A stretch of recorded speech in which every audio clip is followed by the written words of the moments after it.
Bonjour. Dans une vidéo précédente, nous avons détaillé les fractions décimales, nous avons défini les fractions décimales et nous avons expliqué comment vérifier si une fraction est décimale ou non. Dans cette vidéo, nous allons voir comment transformer ou bien écrire un nombre décimal sous la forme d'une fraction décimale et inversement, c'est-à-dire comment écrire une fraction décimale sous la forme d'un nombre décimal. Mais avant tout, nous allons définir les nombres décimaux. Qu'est-ce qu'un nombre décimal? Donc, un nombre décimal est un nombre dont le nombre de chiffres après la virgule est fini. Donc, on prend des exemples. Par exemple, 0,2. Dans le nombre 0,2, combien de chiffres y a-t-il après la virgule? Il y a un seul. Donc, le nombre de chiffres qui est après la virgule est fini, n'est-ce pas?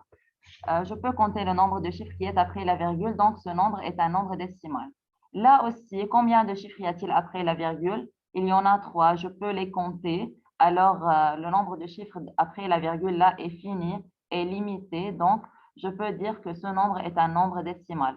Alors que si je prends par exemple le nombre 2,3333, etc., alors celui-là n'est pas décimal. Pourquoi? Parce que le nombre de chiffres après la virgule est infini, n'est-ce pas? Je ne peux pas compter le nombre de chiffres qui est après la virgule. On prend par exemple les nombres entiers, par exemple le 5. Pour le 5, combien de chiffres y a-t-il après la virgule? Il y en a 0 chiffre, n'est-ce pas? Donc, le nombre de chiffres après la virgule est limité. Donc, je peux dire que le 5 est un nombre décimal comme il a un nombre de chiffres fini après la virgule. De même pour tous les nombres entiers. Par exemple, le 10, le 13, le 221, tous les nombres entiers sont des nombres décimaux. Pourquoi? Parce qu'ils ont un nombre de chiffres limité après la virgule. Je peux dire par exemple que 221 est égal à 221,0, donc il a un nombre de chiffres limité après la virgule. Maintenant, on va expliquer comment on écrit une fraction décimale sous la forme d'un nombre décimal. D'accord? Donc, regardez là, j'ai là la fraction suivante, 49 sur 14. Qu'est-ce qu'il faut faire? Quelle étape je dois suivre pour obtenir un nombre décimal? Qu'est-ce qu'il faut faire? D'abord, je dois rendre la fraction irréductible. Donc, la première étape à faire est de rendre la fraction irréductible. 49 sur 14, est-ce que cette fraction est irréductible? La réponse est non parce que je peux diviser par 7, n'est-ce pas? Donc, je divise en haut et en bas par 7. 49 par 7, ça me donne 7.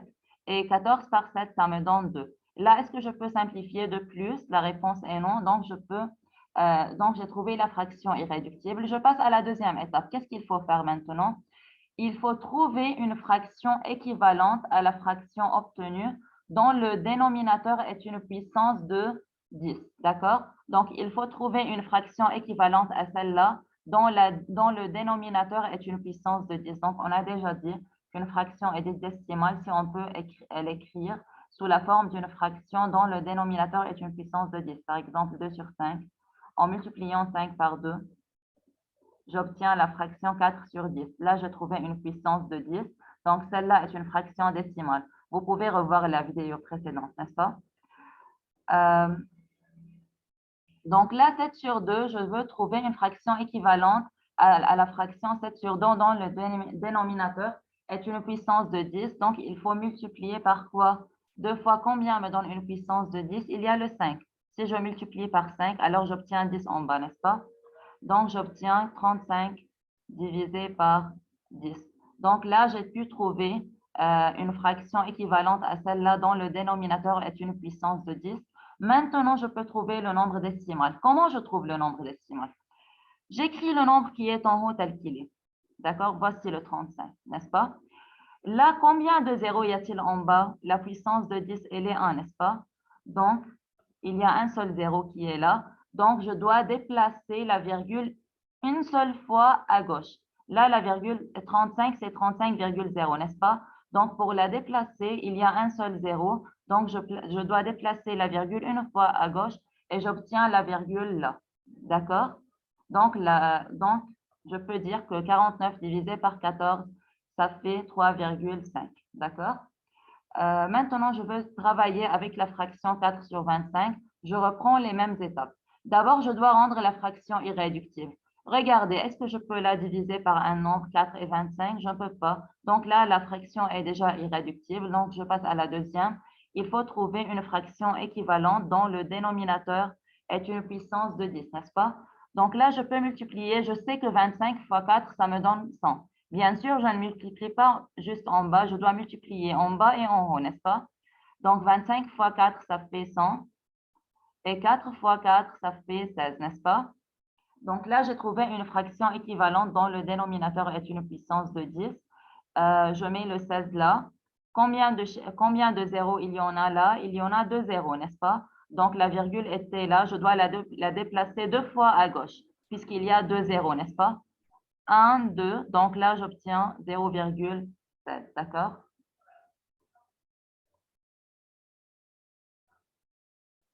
D'accord. Maintenant, on passe à 15 sur 24. Demain, je, je reprends les mêmes étapes. Rendre la fraction irréductible. Donc, je dois simplifier tant que je peux. Parfois, je peux simplifier. Je peux simplifier par 3, n'est-ce pas? 15 par 3, ça me donne 5. Et 24 par 3, ça me donne 8. Est-ce que je peux simplifier de plus? La réponse est non. Donc là, je dois rendre la fraction ou bien trouver une fraction équivalente à celle-là dont le dénominateur est une puissance de 10. D'accord? Donc, 8 fois combien me donne une puissance de 10? Vous pouvez voir là. 8 fois, 8 fois 125, ça me donne 1000, n'est-ce pas? Donc là, je multiplie par 125. D'accord? En haut et en bas. Donc, 8 fois 125, ça me donne combien? Ça me donne 1000, n'est-ce pas? Et 5 fois 125, ça me donne combien? Ça me donne 625. Donc, je mets 625, le nombre qui est en haut. Pourquoi? Parce que là, j'ai terminé la deuxième étape. J'ai trouvé une fraction équivalente dont le dénominateur est une puissance de 10. Donc, j'écris le numérateur là et je déplace la virgule de combien de fois? Il y en a 3 zéros. Donc, je déplace la virgule de 3 fois à gauche. D'accord? 1, 2, 3. D'accord? 3. Donc, je dois mettre la virgule là et un zéro là. D'accord? Donc, le nombre obtenu est 0,625. D'accord? Donc, pour trouver le nombre décimal correspondant à une fraction décimale, je dois rendre la fraction irréductible si elle n'est pas irréductible. Il faut trouver une fraction équivalente à la fraction obtenue dont le dénominateur est une puissance de 10. Et bien sûr, je dois multiplier en bas et en haut par le même nombre. Et à la fin, je trouve le nombre décimal correspondant en déplaçant la virgule suivant le nombre de zéros que j'ai. D'accord? Donc là, vous pouvez vous aider de ces produits pour trouver des fractions équivalentes dont le dénominateur est une puissance de 10. Par exemple, vous savez que 2 fois 5 est égal à 10, 2 fois 50, ça fait 100, 4 fois 25 est égal à 100, 5 fois 20 est égal à 100, 8 fois 125 est égal à 1000. Bien sûr, il y en a d'autres. Comment on les utilise? Comment on les utilise? Regardez comment, par exemple. Si, par exemple, j'ai une fraction 2 sur 5, 5 fois combien me donne une puissance de 10? Je sais que 5 fois 2. Donc, je multiplie en haut et en bas par 2. Ça me donne 4 sur 10. Si, par exemple, j'ai une fraction 3 sur 50, d'accord? 50 fois combien me donne une puissance de 10? 50 fois 2. Donc, je multiplie en haut et en bas par 2. Ça me donne 6 sur 100. D'accord? Si, par exemple, j'ai le dénominateur 25. 25 fois combien me donne une puissance de 10? Je sais que 25 fois 4 me donne 100. Donc, je multiplie par 4 en haut et en bas et je trouve que la réponse est 4 sur 100 et bien sûr, je peux continuer. Là, par exemple, 6 sur 100, je mets 6. Combien de fois je dois déplacer la virgule? Je dois la déplacer 2 fois. Donc, 1, 2 et je mets la virgule. Donc là, je mets un 0 et là, un 0. D'accord? Là aussi, je mets le 4. Il y en a 2 zéros, donc je dois déplacer la virgule 2 fois à gauche. 1, 2 et je mets la virgule. Là, je mets un 0 et là, je mets un 0. D'accord? Donc là, vous pouvez mémoriser ou bien retenir ces produits pour vous aider à trouver des fractions équivalentes dont le dénominateur est une puissance de 10. D'accord? Maintenant, on passe à la réciproque. Comment écrire un nombre décimal sous la forme d'une fraction décimale irréductible? Donc là, maintenant, je fais un travail inverse, c'est-à-dire j'ai un nombre décimal, je voudrais le trouver sous la forme d'une fraction décimale. Donc, pour trouver une fraction décimale, je dois mettre d'abord un trait. Je mets le nombre tel qu'il est en haut, mais sans la virgule. C'est-à-dire, j'enlève la virgule, j'obtiens le nombre 0,8, n'est-ce pas? Donc maintenant, en enlevant la virgule, le 0 sera inutile puisqu'il est à gauche. Donc, je peux l'enlever. Et en bas, qu'est-ce que je dois faire? Je mets 1. Combien de chiffres y avait-il après la virgule? Il y avait un seul, donc je mets un seul 0. Maintenant, j'ai trouvé la fraction décimale. Maintenant, je veux la rendre irréductible. Donc, je divise par 2 en haut et en bas. Ça sera 4 sur 5 et là, je ne peux plus diviser. On passe à ce nombre. De même, je mets le trait, j'enlève la virgule, je mets ce nombre en haut sans la virgule. Donc, il devient 0,06. Bien sûr, les zéros qui sont à gauche sont inutiles, donc je peux les enlever. Et en bas, je mets 1. Combien de chiffres y avait-il après la virgule? Il y avait 2, donc je mets 2 zéros. Et comme ça, j'ai obtenu une fraction décimale. Maintenant, je veux la rendre irréductible en divisant bien sûr par 2. Donc, j'obtiens 3 sur 50. Je ne peux plus diviser, donc cette fraction est une fraction décimale irréductible. On passe à ce nombre. De même, je mets un trait, j'enlève la virgule, le nombre devient 215. Je prends tout le nombre sans la virgule, ça devient 215.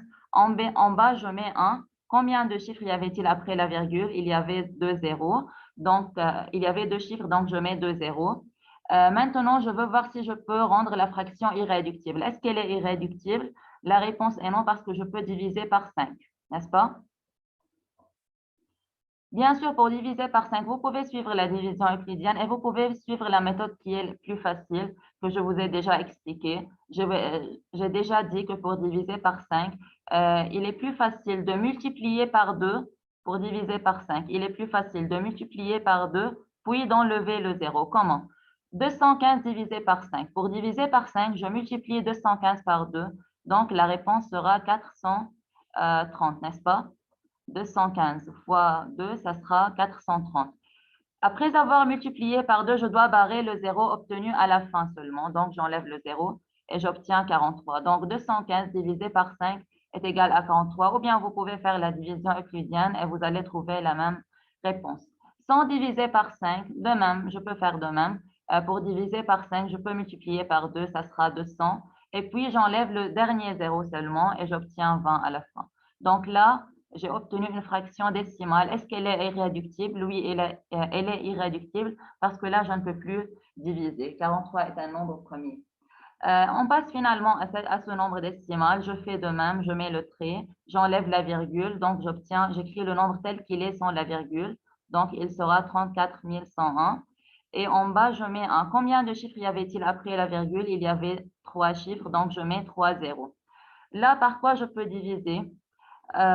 D'abord, j'ai trouvé la fraction décimale. Là, il y a une puissance de 10. Je dois la rendre irréductible. Regardez, en bas, les diviseurs du 1000, les diviseurs premiers de 1000 sont juste 2 et 5. En haut, je ne peux pas diviser par 2 comme le chiffre des unités est 1. Et je ne peux pas diviser par 5 aussi parce que le chiffre des unités est 1. Il est différent de 0 et de 5. Donc là, je ne peux plus simplifier. Cette fraction est une fraction irréductible. Donc là, c'est une fraction décimale irréductible. Donc, on a terminé pour aujourd'hui. Bonne journée.